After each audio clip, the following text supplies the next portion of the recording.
हुनवा बहाल के कथी कहिए हो पिया देवरा के चाल के झूठा मुख पूछो तारो हुनवा बहाल के कथी कहिए हो पिया देवरा के चाल के भइल बा दीवाना मोरे गोरे गोरे गाल के हो गोरे गोरे गाल के चाटता मलाई देवरा ढोलिया में डाल के कभो कभो खाता साला चम्मच से निकाल के चाटता मलाई देवरा ढोलिया में डाल के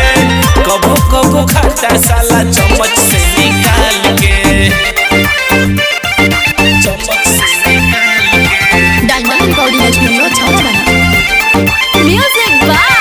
गौरव रोशन।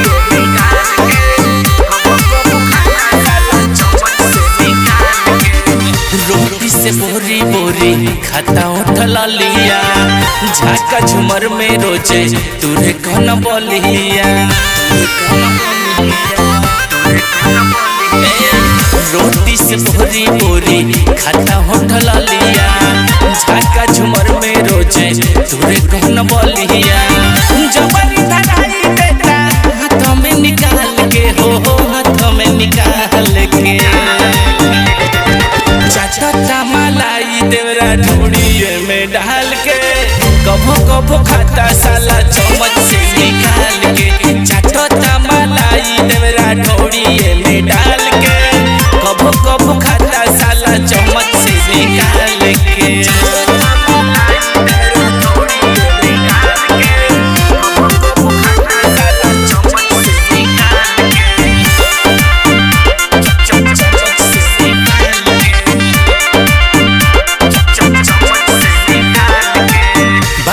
लगावो ताटे तुहरा सामान के रख दिल भाई पिया हटा जस सान के बखरा लगावो ताटे तुहरा सामान के रख दिल भाई पिया हटा जस सान के राहुल पांडे सनी पूछे रोज हाल के हो पूछे रोज हाल के चाटता मलाई देवरा ढोलिए में डाल के कभो कभो खाता साला चम्मच से निकाल के चाटता मलाई देवरा ढोलिए में डाल के कभो कभो खाता साला चम्मच से निकाल के झूठा मुख पूछो तारो हुनवा बहाल के कथी कहिए हो पिया देवरा के चाल के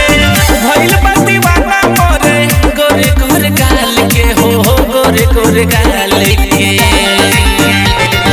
चाटता मलाई देवरा ढोलिया में डाल के कभो कभो खाता साला चम्मच से निकाल के चाटता मलाई देवरा ढोलिया में डाल के कभो कभो खाता साला चम्मच से निकाल के डायमंड रिकॉर्डिंग स्टूडियो छौड़ा।